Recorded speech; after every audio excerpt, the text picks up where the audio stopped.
What's good? What's good? I'm doing something a little different today. I showed up early.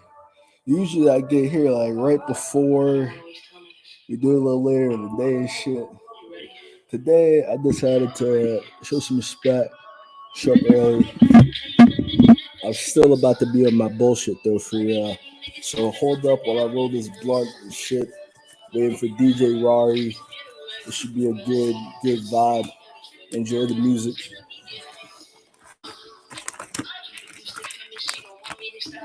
She should be here in a couple minutes for real. You can skip it. You can skip ahead like 2 minutes. If you're not here for me, you can just skip ahead like 2-3 minutes. I don't mind.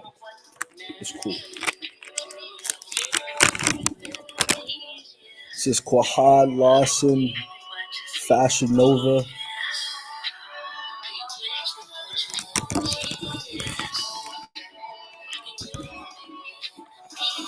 I love this song, man.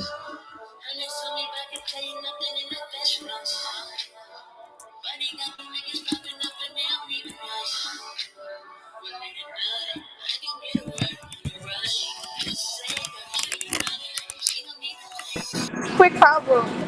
What's good? What's good? How are you? Wow, she's really living a movie. But I can still do it. I'm not saying I Your can't. I'm life, just in the pool. Is that okay? don't electrocute yourself. You said what? Just don't electrocute yourself. Just be safe. No, I Don't thought I drop was your gonna phone in the technically do pool. 7 today, but I was like, I didn't know I was gonna do this last minute thing, so I would have done 10. Nah, it's But cool. I respect the vibe. This still I take up all your night. How you doing so far? Got some shit, I'm alright. questions. Where are you at though? You're at a fucking indoor pool in the Yeah, I'm middle of in. winter in New Jersey. You said what? In the middle, you're in an indoor pool. Can you understand my mic? Yeah. Okay. I ain't never got my chain. You just turn that off. Alright, so you said what? My mic was muted. My bad. Oh, well, I can hear you. My B. All right. So, DJ Rari, would you like to introduce yourself? Um, well, I'm DJ Rari. uh, I'm a DJ, an entrepreneur. Um, um, What city do you represent? Every Jersey. Jersey. What? Jersey. Yeah. And you work at Love Lounge. I'm not trying to get no. I ain't say shit. We're not trying to give away no one's information like that. Now we don't. I don't work at Love Lounge. I DJ there sometimes. I used to, but now I just do my own gigs everywhere. So it's not That's like what's I up. specifically work there. What really inspired you to become a DJ? I love the club life, but I thought I was just. I don't like being mixed with people. Number one, number two. I felt like every time I went out, I would spend too much money. So I thought, Word. why not make this into a hustle? Because I like being here. I don't like being in a crowd, so I might as well just start Be the DJing. star. Yeah, it's kind of set apart too. Turn that into a hustle. So, what is your favorite type of music? Or do you just do anything? Um, like I said, I rep Jersey, so I think my favorite music to play would be Jersey Club because I feel like everyone in the clubs out in Jersey turn up to that. But um, How did you get introduced to the club scene? one of my friends had dragged me out to the first spot I ever went to, which was Dolce, and I don't know, I liked it. I felt like it was just so much more that could be made out of just me going to a club. So I started going there more and more, and then I started exploring new spots, and I would just go there to like party. I would observe, I would see what was going on, I would pick up notes, take notes, and then I would apply it to what I had going on behind the scenes. So, and then eventually I had, my Instagram was younglove_AF, and then I changed it to DJ Rari when I felt like I firmly established myself in the industry. What made you feel like you crossed that barrier point? Um, when I got recognized out of nowhere. Like I walked into a smoke shop and he was like, "Wait, aren't you a DJ? I see you all over my Instagram." Da da da. I'm like, "Oh shit." That's when I knew I That's really like I was making some kind of impact or change. I think that's the key word that most artists look for. A lot of people in our generation is impact. It's like we don't want to just be doing shit to just be doing shit. We want the shit we do to leave a mark. We want to be remembered and leave some type of legacy. Right. So one of my questions, actually, this is the first episode of Artist Discussions. I actually wrote down questions. Mm-hmm. Um, damn, I was gonna go through this shit like one by one, but we're kind of like just jumping through them. That's why I don't usually make questions and shit. I don't usually have it like formulated like that. It just flows. But See, you we brought up should. something You should. I think you're like a dope person to do podcasts. I think you should like start your own podcast. that is I like, oh think my you god, have like the voice, you have the right way of putting shit. You know what I'm saying? I feel like that's like you should have your the own third podcast and time have this people week. come over and just interview them in That's person. Because once you're in person, you see like there's a lot more that goes on. You don't have to ask questions; it's automatic. You know what I'm saying? It's like a free it's a flow. vibe. Exactly. Get a Biggest vibe. bottle, just talk. That's a pretty good idea for real. You should. I'm an author, so that's why I do this. Started as author discussions, but I started meeting more artists. I started meeting people from other backgrounds. We had a lot of like shit in common, so it became artist discussions. Um, I'm very introverted. I really wish I welcomed people into my space like that, but for real, like I'm a very, very private person. I don't. Oh, it's this side. Holy fuck! It's like mirror reflected in my shit. I'm trying to fix my No, I goddamn feel that. collar.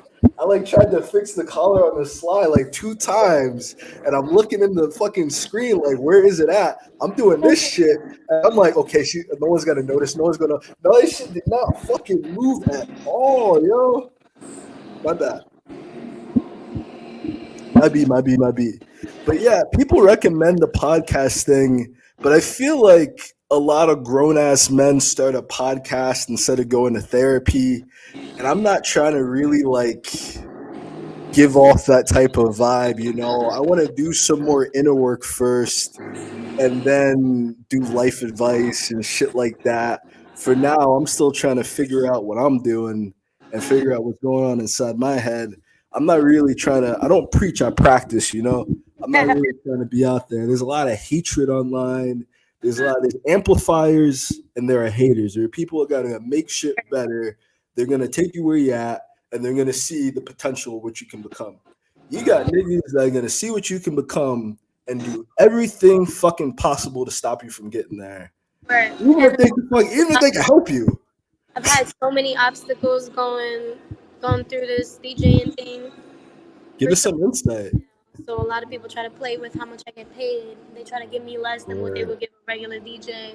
And I know my worth, so I'd rather just decline and take a price that's not up to my par.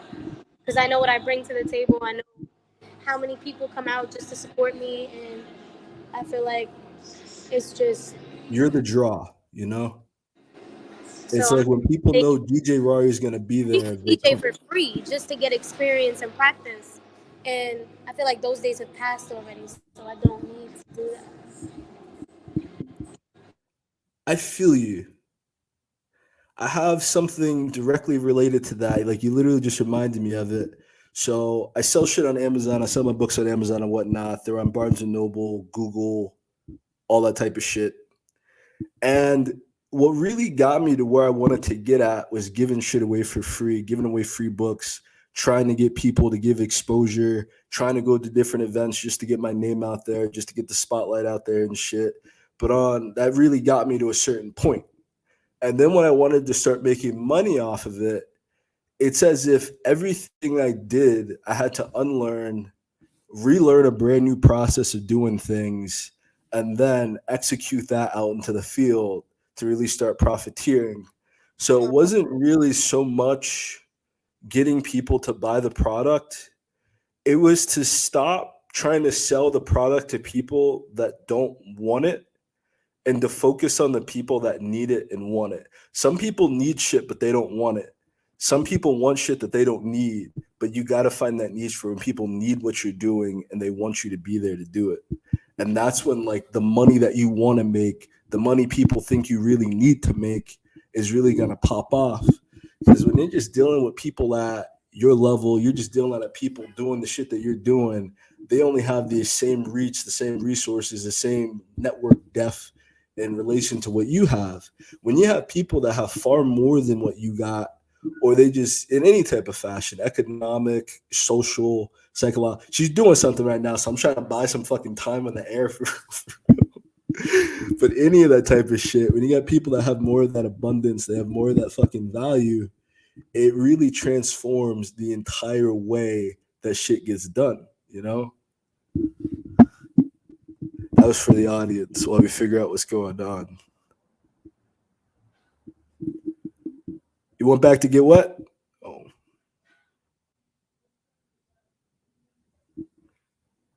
we're putting this on pause for a second.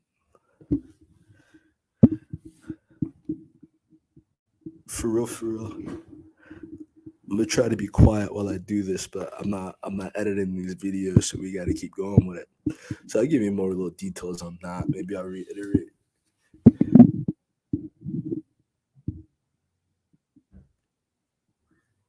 I wanna like kill the scene, but I can't because people are watching. Oh my god, I'm so sorry.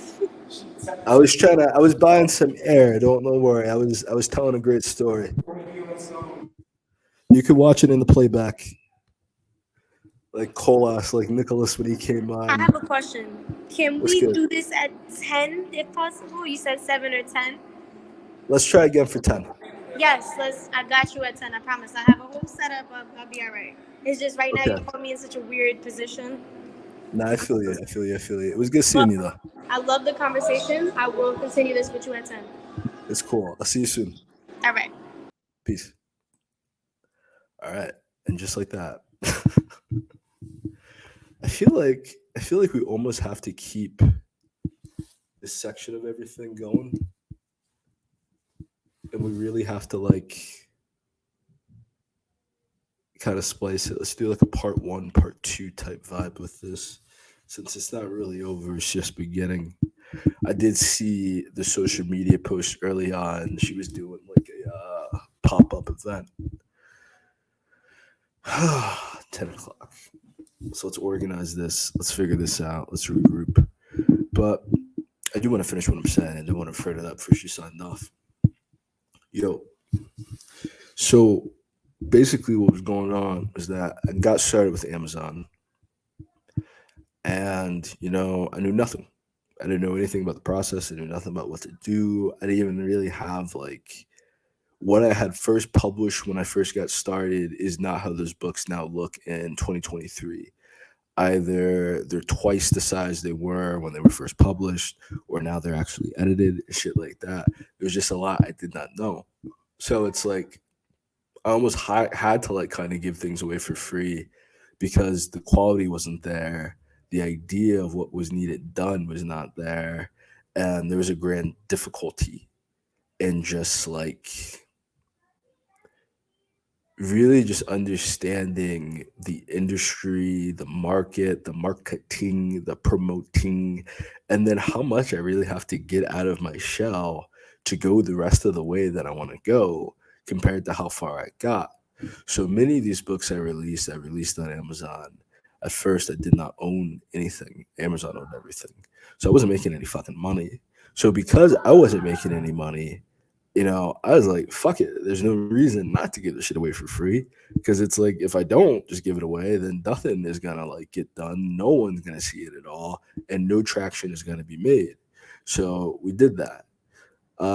Did that for years. At first, it was not giving shit away for free for like a solid 1 to 3 years. It was straight up just like a hustle and just a grind just to do the creative shit. And then you understand that you got to market, you got to promote. People aren't just going to buy your shit to buy your shit. No one knows you fucking exist. No one fucking cares that you fucking exist.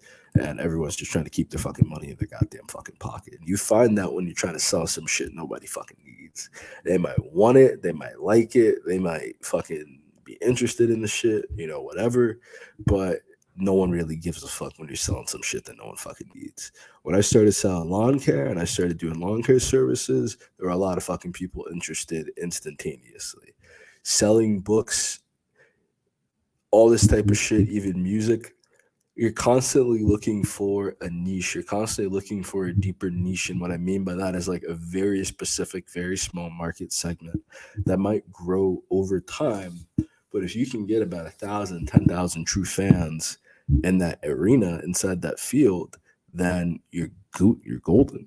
You know, $100,000 a year ain't too bad to live off of. 200,000 if you double that ain't too bad to live off of. With 2,000 true fans, you know.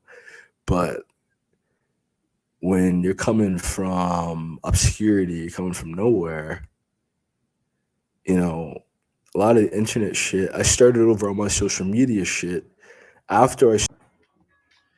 Yo, peace, family. What is good? We are back with part two. Gonna try this again. Uh, I had a great conversation with myself the first time. I'm used to that with people like you. Oh, what's good? What's good? What's good? What's good? Hey. How's everything? You said what? How's everything? How was my day? Yeah. It was interesting. Well, you're at Definitely. the indoor pool, you doing a kickback thing, you chilling, so I hope so. Yeah. How'd that come about? How what came about? The kickback. Some nigga texted me asking me to do a kickback. So you don't just DJ, you also like event planning, you do promos, all that kind of stuff. Yeah, I started off as a promoter and then I started DJing. So I still do both. Like I throw parties, I DJ, all that.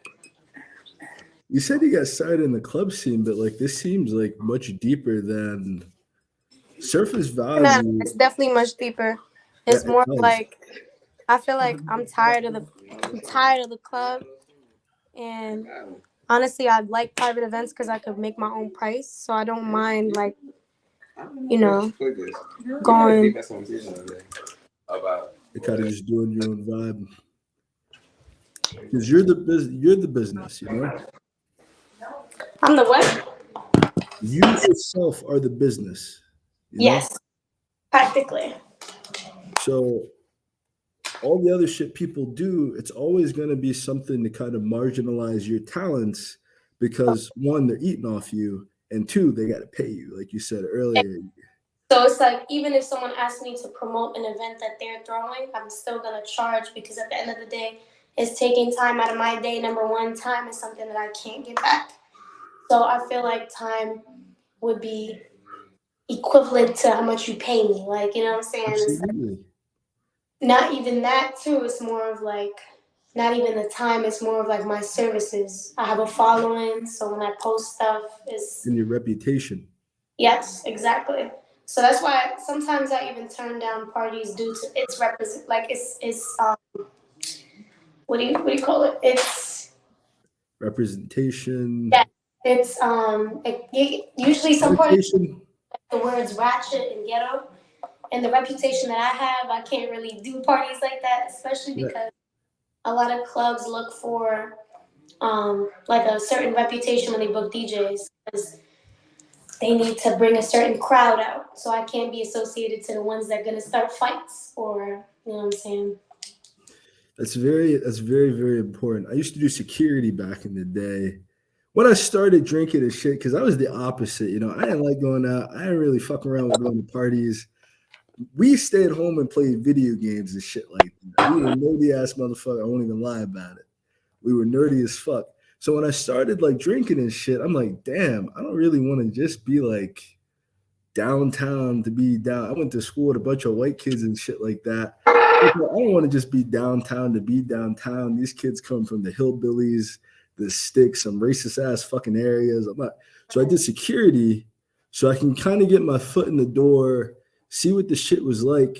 But ultimately, it's like you really do got to transition out of because you're ultimately just surrounded by fucking drunk people.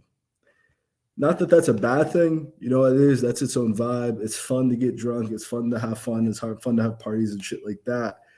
But it's like when you're the only sober person around a bunch of drunk people, the vibration is so off. Like the feeling is so off. The frequency of it all. I used to keep this. I used to do this thing where I used to be sober when I was DJing and stuff. But recently, I realized that when I'm DJing drunk, I'm more smooth and I'm comfortable with it, and I just flow.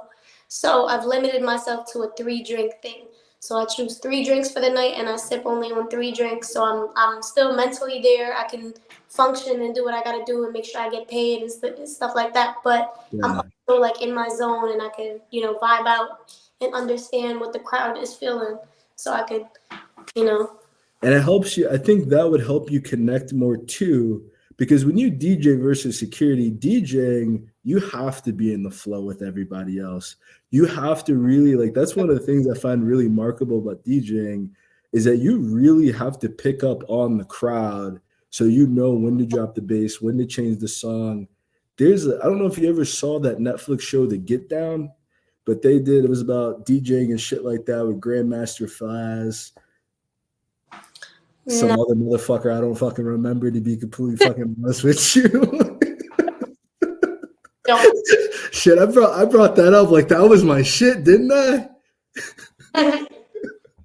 Or it was more of a thing for me where I realized that, like I said before, I like doing it. I feel like it's something that I could take seriously. And it's something I see myself doing in the long run as well. But then again, I don't see myself just doing that. I feel like I'm capable of doing much more at the same time. You So actually go ahead, please, please, please, please go ahead. I want to start my own business to a point where, I can just make money off that sitting at home and basically doing nothing. And then I could focus on my passion, like DJing at night. So I'm still doing that. Like during the day, I go to work and then I come back and I leave early if I have to leave early for sets, and I just DJ at night. So it's like it's a lot of juggling. It's a lot of shit that you gotta do when Do it you get comes. any sleep? Barely. I usually run off like 2 hours, 3 hours of sleep. I go through that shit too. That's like, it's really the grind, because you're trying to manage. It's like when you're an entrepreneur, there's no work-life balance. It's all, your life is now work. So I don't think the dream of one day not working, that's probably not going to work out the way most people think it is. We like to think of people making like billions and millions, but those people still think they work pretty hard. They're not doing the labor anymore. They're not working the register anymore, but it becomes more of management, more of training people, more of delegation. You become a decision maker rather than a taskmaster, or rather than just someone running around being a fucking gopher or some shit like that. I already see that though. It's like, I remember at the show, I saw you at one show, only one show, but it's like there was some kind of technical issue, but you still had the network base and you still had the connections to bring somebody else in to fix what was wrong. Just talking to somebody. Hold on. That's cool, Yeah. dude. That's all right. Sorry. There's just a lot going on right now. No, I just said you. Let me first say I'm very grateful for even taking the time out to begin with. No, of Right? course. Like when you hit me up, I was interested in it from the jump. Because I've done podcasts before and shit. So this seemed like a great opportunity, especially because you're so close to Sal and I work with him. So it's like, you That's know. that's my cousin. That's my first cousin. That's practically my brother. His father That's passed away 2 years ago, and ever since then, my father's kind of stepped in and helped him out a lot. So that's how we know each other. But she's at a party right now. She's at a kickback. So let's be patient. Let's be understanding, because she's trying to take time out of that to speak to us. And she's got 5 people right there, whatever she's got going on. So let's be grateful that she's came in. Let's be patient with it. Let's be understanding. because she took time out of her night to do this. She could be partying, she could be getting lit right now. I was actually in the middle of doing like a kickback, but I took some time out. I was like, you know what? I definitely did tell you 10, and I rescheduled already. I wasn't gonna do that to you. Actually, I plan on using, if it's cool with you, I'm gonna do like a part 1, part 2 type of thing, and just kind of like Yeah, of put it course. all together. So if this doesn't last too long, don't worry, we still got, you know. Yeah, I want to set up a day where I'm like just completely free. I'm in the house. I could just sit down and really talk to you, answer your questions, have a conversation. It's just like right now it's so weird because I got booked for this last minute, so it's not even like it's not I even. don't even view it like that. You know, it's like you're living that rock star lifestyle. You're in like the heat of the rock star moment of it all. And eventually it's going to become a business. I mean, it is. You're already making money off of it, you know. But like, I remember that phase when I don't want to like, I don't want to insult and I don't want to like diminish what you're doing. I just got to speak from fucking period because I think I'm older than you. I'm more than positive I'm a little bit older than you. So I got to speak from my shit. I remember that. I remember being with my dudes, staying up to 5 a.m., 7 a.m. in the fucking morning. I remember being up all night, fucking smoking weed all night, drinking all fucking night. I remember this shit. You know, I was there. I did it. So it's like enjoy it, take it in, but it's like it hits a certain point. I mean, you're already with the 3 drink thing, you're already there. But it's like the discipline, you know, That's what that's the shit. I developed because I realized I went after I got too drunk when I was DJing. I realized that I had to limit myself, I had to discipline myself because now I don't have to. I don't want to make someone else responsible for taking care of me because I'm so drunk I can't even take care of myself. So it's Then you like, the equipment. but I do have like 2 best friends that I bring everywhere out with me. They're like my security. They come everywhere. They make sure I'm good. Matter of fact, one of them right here. She just makes sure I'm good. Her name is Shalise. How you doing? Hi. She said, Feel free to join in if you like. It's not too casual. Don't worry. no, she's just observing. But It's cool. it is like these two. They like really. They come out everywhere with me. And this one, for a fact, she will come everywhere for you. Fact doesn't matter. She goes to trade school, so she gotta wake up at 6 in the morning, but she still come out at night just to make sure I'm good. And that's like I really appreciate it because it's like I don't usually have that security, especially being a female in this industry is complicated because there's like 101 niggas trying to talk to me and being weird, and she's always protecting me no matter what. Like she'll sneak a fucking switchblade in the fucking club just in case. Yeah. So That shit, it's scary. It's scary as fuck being a young woman, man. hell yeah. A lot of dudes think chicks are like capping about what they gotta go through and what it's like in that fucking city. I'm not gonna white knight. I think women have a lot of privileges in certain areas. I think there's a lot of disadvantages in certain areas, vice versa with men. But that shit's scary, you So I know? an example, right? It's a pro being a female at sometimes because a nigga will book you, but there's the con that comes with it where they would not pay you as much, or they'll try to like have sexual relations with you.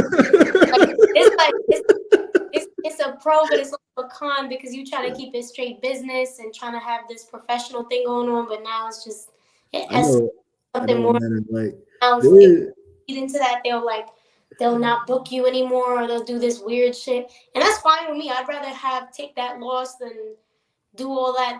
That's ruining my reputation as a DJ. That means I'm being unprofessional by feeding into that. I would rather take that L and lose that booking than entertain something that's supposed to be strictly business and is taken to another level. I agree with that 100. I remember because the other thing I do digital marketing and shit too. I remember one client I had, and I did her website for her, and then we start talking about marketing and whatnot. And then she's like inviting me over to her place. This is like we didn't do shit, but it's like at the end of all this, I'm like, yo, give me a review of my service. You know, it's like I booked her this one spot where she was like inside a room with like 20 fucking people. And I know that's not like a lot, but they weren't even there for that. She's doing massages. They're coming in. She's never done shit like that before. You got a brand new fucking website. You know, it's like you're just starting out. You're No, not gonna hit like 1,000 fucking people your first goddamn day doing this shit. She gave me like a fucking 3 out of 5 because I didn't smash. And wait, I'm like, you do websites? yeah, I do websites. I Do you do. You also do graphic designing? Like, do you do flyers and stuff like that? I got a team, and they do that shit. Okay. Yeah. I, when I was looking for like some, I was looking for a graphic designer that does flyers because the 23rd I'm throwing a party. And this is like the first party I'm throwing as well, DJing. So it's like I need I'm to. not even gonna like. I'm not even gonna bull because it's like what I was gonna say to what you said earlier. I'm gonna track it back. Like, talking about the like come at you a certain type of way, and you're just trying to do business and shit. I was gonna say I know what dudes are like. I am a guy, so I'm not gonna flex. Like I use Fiverr, so I'm not. I have like people on Fiverr who I've been using for a few years because the number one thing you're gonna meet with dudes that are fake. They will lie straight to your fucking. They will make it seem like they are the fucking creme de la creme, the coupe de la fucking coupe, and it turns out to be some fucking ghetto shit. I got people on Fiverr I use. I know them for a few years. I suggest just using Fiverr. So it's like you don't even have to directly go through me. You don't gotta go through. Got the whole setup right. That's what's up. This shit keeps going in and out.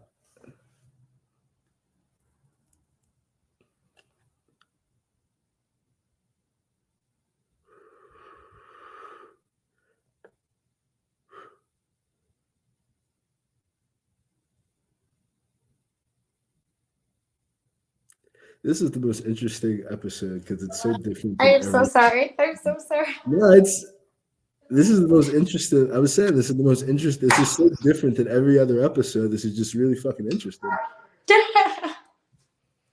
It's also a pain in the ass. I know, and I'm sorry. I apologize because I No, got. it's not. Because it's like, I mean, all due respect, I think you're the youngest person I've had on. But with that, you're the most like advanced. Like your life is a lot more active with that as well. So it's like it's a cool thing to see because this is a show for people that are trying to get to where the fuck we're at, far surpass where we're at, get to where we'll be in 5. So they need to see this. They need to see the reality of a young woman who's out there making moves. You were just at the fucking pool. Now you're in some other fucking place. You got a fucking setup there. It's like, no, it's cool. It's like, I get it because I'm doing the same shit. So it's like, it's nice to meet someone with the like mind. It's like to meet someone with the same fucking hustle. I don't I'm like very the attention. fucking sleep. I run off 3 hours of sleep a day, and I feel like that's good enough for me because I'm Which planning so much shit for my future. My goal is to retire by the time I'm 35. Like, I don't even want to be working no more. Like, I just want to be chilling, running off what my business makes.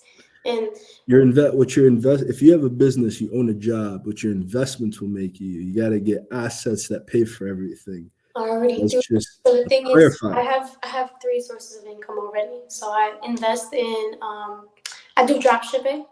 So that's like my first calm passive income. Then I have property that I flip to Airbnbs. That's what's up. It was actually my family's property that passed it down to me when I was 16. Like it was like a coming of age kind of thing. So they would they give you property, and instead of using that as it's just generational wealth type of thing, I flipped it to an Airbnb and I made sure that I'm making money off of that. And it's in Dubai, so it's like it has a lot of foot traffic. It makes money. And I'm Yemenis and Portuguese, so it's like my Arabic side of my family. They gave me that property when I was 16. So the moment I turned 18, I was already up until I was 18, I was thinking about how to renovate it, how to flip it into a B&B, and then when I was 18, I actually did it. So since I was 18, I was making money off that B&B. Then after that, I do this thing where it's like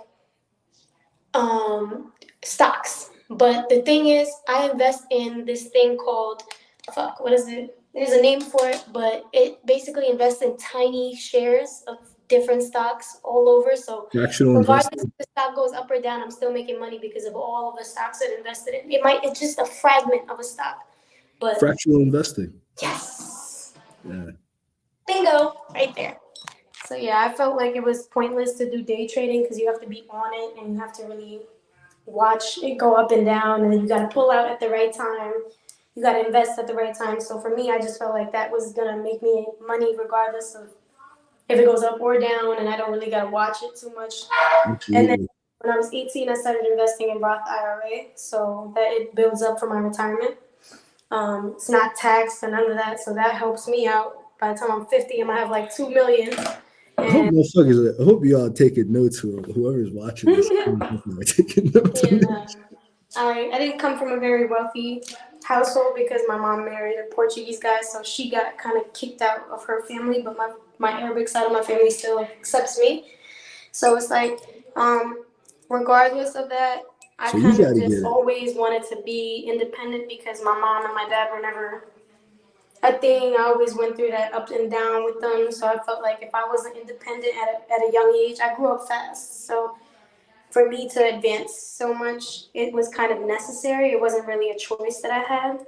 Mhm. I had to find some way to take care of myself. So it's kind of, it's fucked up, but it definitely helped out. It definitely taught me a lot about life at a young age. So now that I'm, what, It always 22? seems. Please continue. I'll continue. Continue. Continue. Yeah, no, I'm We're here for you. 22. So now that I'm 22, it's definitely helped. That's incredible. Like honestly, that's incredible. I wish like that was one of the questions is if you can go back 7 years, what would you tell yourself 7 years ago? It seems like you already had that conversation though. I did. But one thing I would tell myself if I could tell myself 7 years ago, I would tell myself to do this shit faster. That's the major fucking key. And you're never deciding between the two fucking things. I dropped out of college to become an author when I probably could have just finished out the shit, did everything on the fucking campus, got the fucking masters, and moved on from that fucking point. Instead, I left. I had to figure everything out from homelessness. I had to figure everything out from the very fucking bottom. And then it was a fucking struggle to climb step by step, brick by brick from that point moving forward. Because I was no longer just dependent upon my parents, like she was saying. I was no longer just dependent upon my friends. I was at a point in time where like I have to survive upon my own merit, my own personality, my own work ethic. And just like she invests in stocks, like I invest very heavily within my books as assets because over time, these are going to be on the market. These are going to be available for sale. And I see it now, just having them available to sell, just having them around, just having the option, honestly, to just sell books to make money. It changes so much in life when you start opening up those different streams of income. When you start not just wasting your money, but getting enough money that you can invest in it, but also pull all these other things inside. And if you have your family helping you, if you have distant relatives with some money helping you, don't don't be ashamed of that. Don't be mad at that. Don't think that what you're going through is any less because you had that assistance.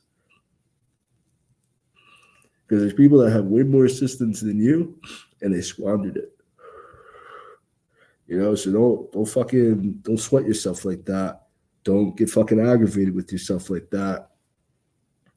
Understand and just stay focused. Because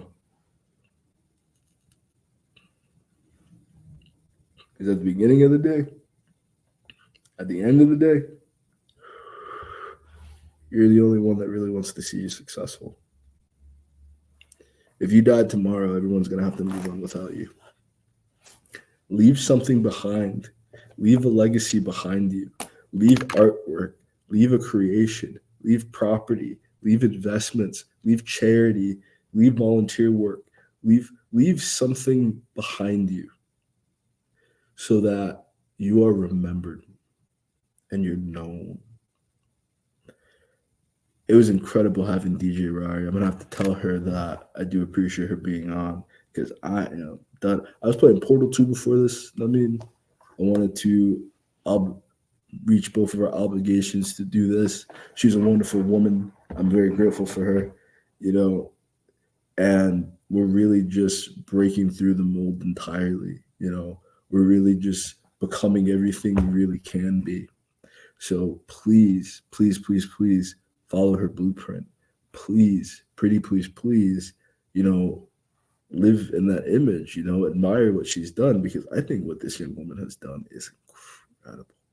You know, I met her in person, you know, it's like you could feel the aura, you could feel the energy, you could feel the glow around her. She's incredible, man. So don't be a hater. Support. If you see her at an event, if you see her doing something out there in the world, please support her. Please give her a shout out. Please recognize Gabe, because you don't meet young women like this very often. You know, she's not waiting for someone to take care of her. She's not just waiting for someone to give her an opportunity. It's her. She got four or five different streams of income. You know, she mentioned three, but she has five. She has five streams of income at 22 years old. You know, don't be envious of that. Don't be a hater of that.